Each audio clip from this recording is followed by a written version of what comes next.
conditions, he asked that we shield his identity. It's horrible. When you're on the ground, you depend on each other. We're going to get through this situation. But when you look up and then nothing outside of the stratosphere is coming to help you or rescue you, that's a bad feeling. Huge breakdown between state and military. The State Department and the Defense Department need to get on the same sheet of music. But hours of testimony to the Armed Services and Oversight Committees by commanders who were at the Pentagon during the attack, AFRICOM General Carter Ham and former Defense Secretary Leon Panetta paint a different picture. There was not enough time, given the speed of the attack, for armed military assets to respond. The Department of Defense and the rest of the United States government spared no effort to do everything we could to try to save American lives.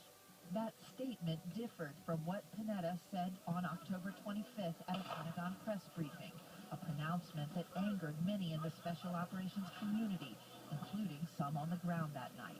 We were prepared to respond to any contingency and certainly have forces in place to do that. But basic principle is that you don't deploy forces into harm's way without knowing what's going on, without having some real-time information about what's taking place.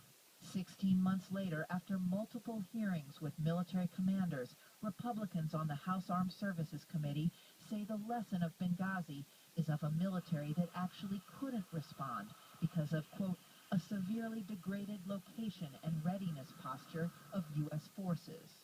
They did what they could with what they had. The bottom line here is they didn't have what they needed to respond. Republicans also concluded that, quote, military commanders did not take all possible steps to prepare for a more extended operation. According to the Armed Services Committee report, no attack aircraft were placed on high alert on September 11th.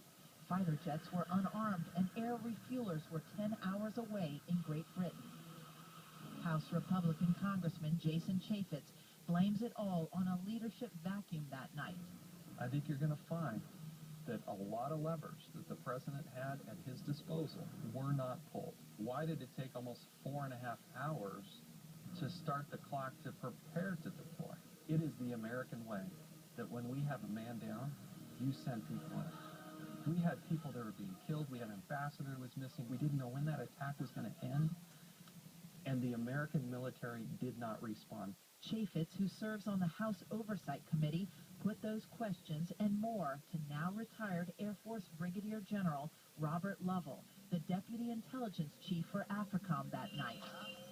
Lovell was in the U.S. Military Operations Center in Stuttgart monitoring the attack in Benghazi in real time. There was desperation there to be able to... It was what?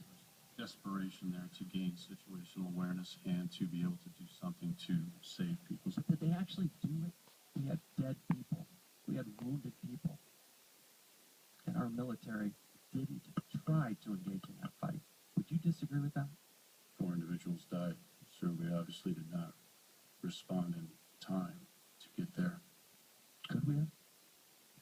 We may have been able to, but we'll never know. In his testimony, Lovell echoes a contention made by Republicans that part of why our mission in Benghazi was so vulnerable was because of administration policy, a premature push to normalize relations with the Libyans. Basically, there was a lot of looking to the State Department for what it was that they wanted. That push for normalization may have spread beyond the borders with Libya, leading to a military force woefully unready to deal with a terrorist attack that would turn into a pitched battle for survival. In his testimony, General Lovell sounded a theme often heard from military personnel when reflecting on Benghazi, a view perhaps more from the heart than from a clear-eyed operational assessment. There are accounts of time, space, and capability, discussions of the question, could we have gotten there in time to make a difference? The point is we should have tried. When we come back, the panel and I will discuss what we now know about Benghazi, also its possible impact on November's midterm elections, and the 2016 presidential campaign.